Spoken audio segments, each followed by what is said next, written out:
Remington Steele made Pierce Brosnan a star and almost turned him into James Bond, then snatched at Bond. 5 seasons, 8 memorable faces, and 4 of them are gone today.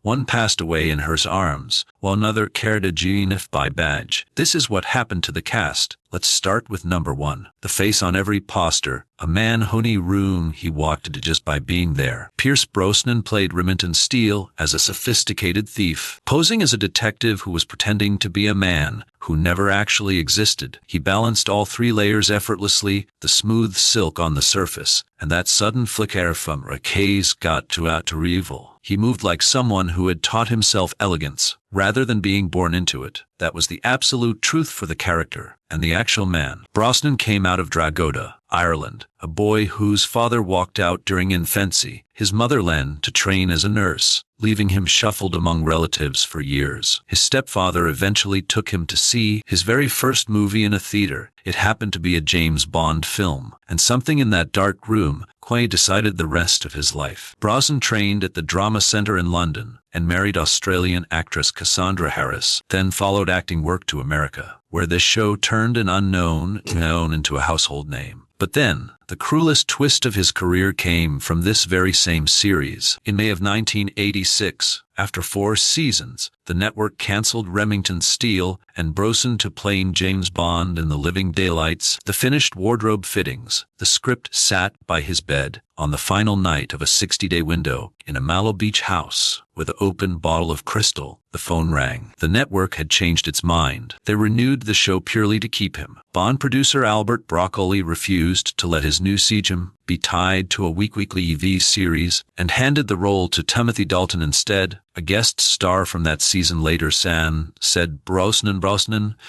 just hardly about any of it. He later admitted that he was simply in no position to say much publicly at the time. Just a man forced to watch the role of a lifetime get handed to someone else. Brosnan carried that wound for 9 years before Goldie finally him.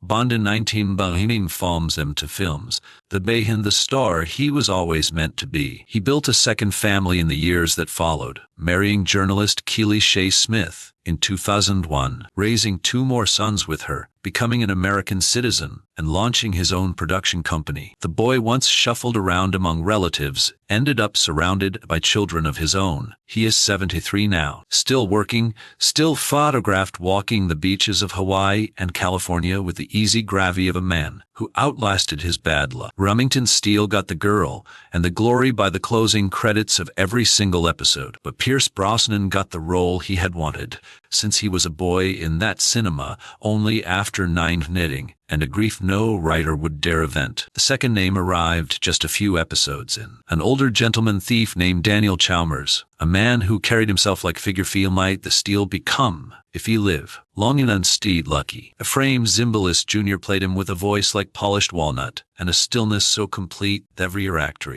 every younger firm, seemed to lean toward him. 2 secrets sat quietly behind that casting. The actor was Stephanie Zimbalist's real father, and on set, he became a father figure to Brosnan as well. His own early life sounds completely invented, the son of a violin virtuoso and an opera soprano. He studied at Yale, then went to war, fighting through Normandy and the Hergin Forest as a young lieutenant, taking a wound then a Purple Heart. He could have easily coasted through a quiet life on that pedigree alone. Instead, he became one of the most recognizable faces on American television twice over, long before ever setting foot on his daughter-ish show. He first rose to stardom as Smooth Private Eye Stuart Bailey on 77 Set Strip in the late 1950s, then traded that fame for the methodical federal lawman who would define him. And here is the par story, the longs on a channel that light this one. For 9 years, Ephraim Zimbalist Junior starred as Inspector Louis Erskine on a hit series called,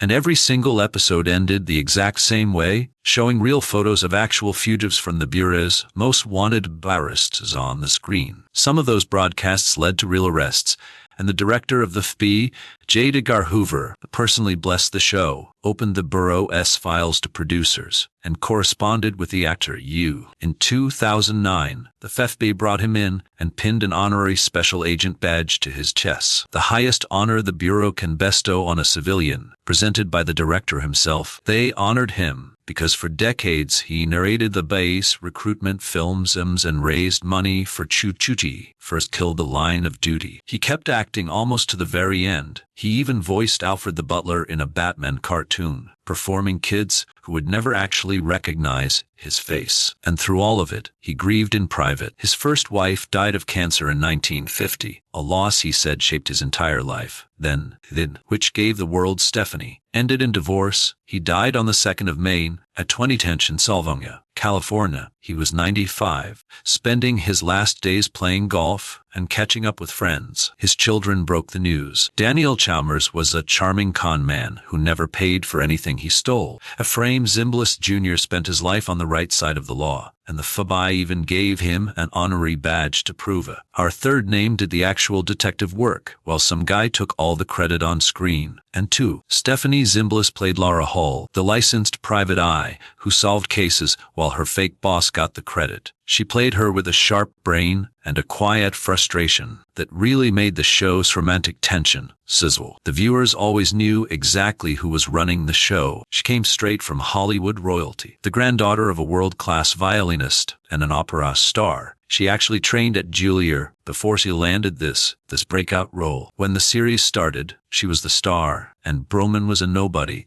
That's worth remembering. Things on set were famously brutal between the two leads, and their co-star Doris Roberts spelled it Bart Spader. According to her, they barely spoke to each other, and that heavy tension eventually killed the show. While both actors have been nice about each other since, Zimbalist admits she has never watched a single episode of the series. Her personal life followed a path she chose on purpose. Stephanie Zimbalist never married. She talks about it openly, calling it a deliberate choice rather than sad regret. She watched can characters spend 5 years chasing love. But in reality, she chose to belong to no one. She kept her circle tight for decades, including a long friendship with Alec Baldwin, and she guarded her private life just as fiercely as her character guarded a case file. Her post-show career focused on theater and TV movies, like The Ording Caroline. She was even briefly cast in RoboCop before scheduling issues forced her to drop out. At 69, she mostly acts on stage, helps out with animal rescue, and keeps her circle small. Laura Hall couldn't get respect as a detective without a fake man out front. Stephanie Zimbalist built a whole life that required no man at all, real or fictional. Another star got dumped after just 1 season, only to walk right into one of the biggest television series of all time. Our fourth face was written as a glamorous 35-year-old rival for Steele's heart, but the producers got a fierce 57-year-old who refused to audition for less than she deserved. Doris Roberts played Mildred Krebs, an ex-tax investigator who saw right through everyone, and she brought a working-class grit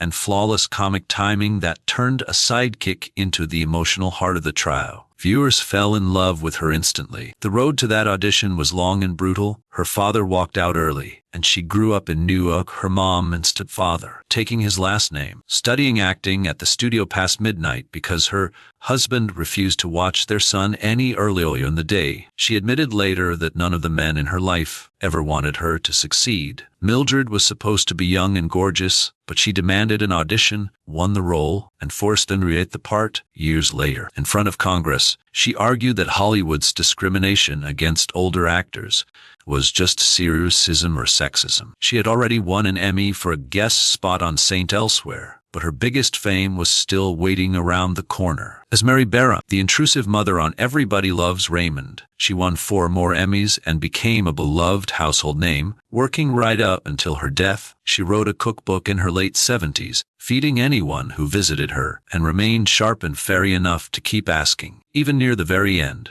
why writers ignored older actors. But she had one true love. In 1963, she married the writer William Goey. Finding peace after a rough first marriage, they stayed together until leukemia took him in 1993. She never remarried, leaning instead on the son who ended up managing her. She passed away in her sleep in Los Angeles on April 17, 2016, at 90. Just 2 weeks after speaking on a panel about women in Hollywood, she was laid to rest at Westwood Village Memorial Park. Mildred fussed over a boss who rarely ever needed the help. Doris Roberts was told she was completely done at 57, then spent the next 3 decades. Sue Cohen and Sue assumed she would never win. Number 5 was the guy who actually loved Laura, standing on the sidelines, watching her fall for the man who stole her invention. James Reed played Murphy Michaels, the loyal, reliable junior detective. He brought an easy decency and quiet disappointment to the role. It made his presence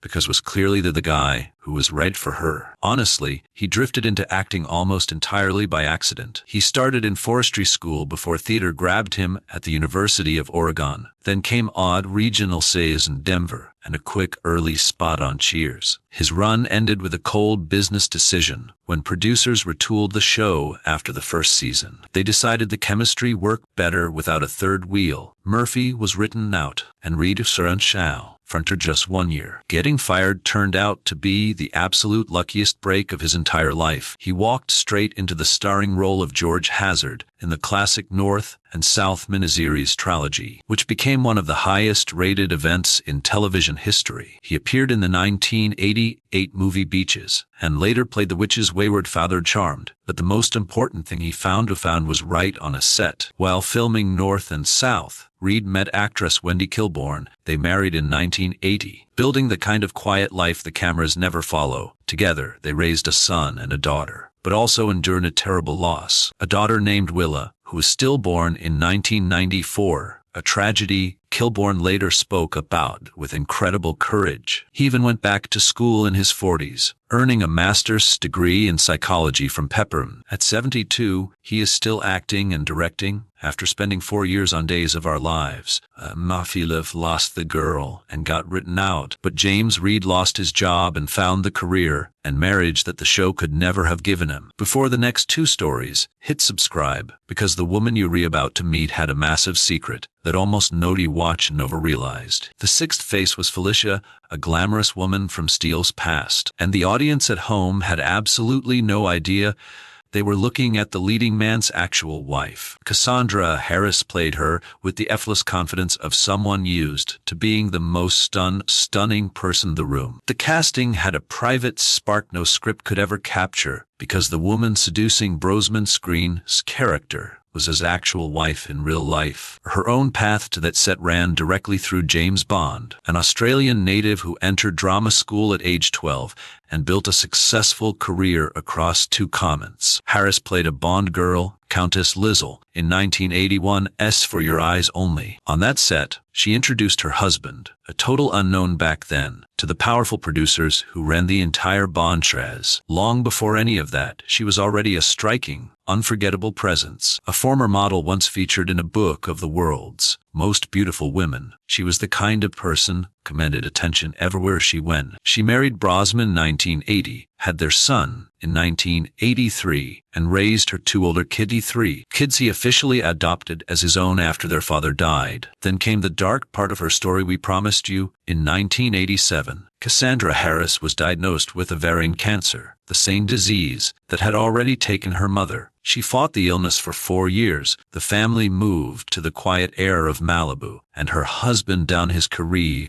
to stay right by her side. On December 28, 1991, she passed away in a Los Angeles cancer ward with Brosnan holding her. She was just 43 years old, even though many obituaries listed her age as 39, the younger number she used most of her life, and the heartbreak didn't stop there. Years later, her daughter Charlotte died from the very same illness. A 3rd generation of women in that stomach by cancer. Felicia was just a fictional escape, a glamorous, dangerous character dropped into a Tuesday night show. Cassandra Harris was the real woman who handed her husband the key to James Bond, but never lived to see him walk through that door. If you watched her back then without ever realizing she was the leading man's terminally ill wife, drop a comment below with the very first scene of Remington Steele you still remember. Honestly, I read every single one of them. Another woman had already done it 25 years earlier.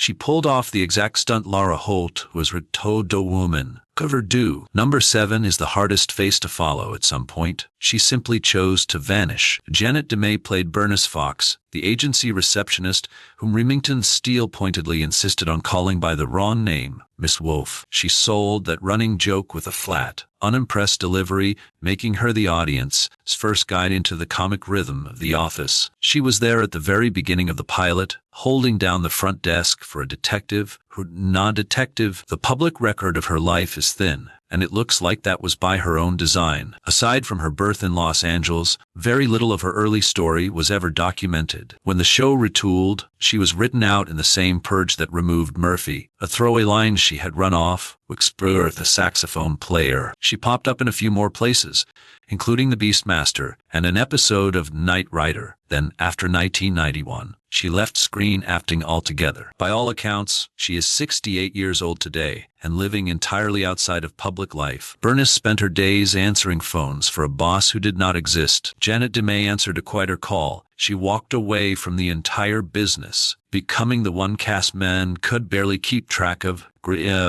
That leaves number 8. She was the disapproving mother who could not grasp her daughter's strange, secretive life. She played it with a sharp, unsentimental edge, because nobody ever mistook Beverly Garland for a soft television mom. She appeared as Abigail Holt, Laura's mother, in only a couple of first-season episodes, yet she brought a hard edge to the role that came from somewhere real. Garland debuted in the 1950 noir classic Dow, building a career in low-budget action and low films, where she was always cast as women tougher than the men. In fact, she once admitted she was never comfortable playing a sweet, lovable lady. And here is the exact collision that makes her the right face to end on. A full 25 years before she scolded Laura Holt for inventing a fake man to get hired, Beverly played Casey Jones. She was an undercover New York detective on a 1957 series called Decoy, the first entirely around a female officer. The very actress who first headlined as a female cop on American TV wound up playing the mother woman who could not get hired. By then, most of the country knew her best as a mother, the second wife of Fred McMurray on My Three Sons. And at that very same time, she played the mother of yet another famous TV detective, Kate Jackson's mother on Scarecrow and Mrs. King. She even snagged an Emmy nomination as far back as 1955 for a single episode, Done. She kept working into the new century,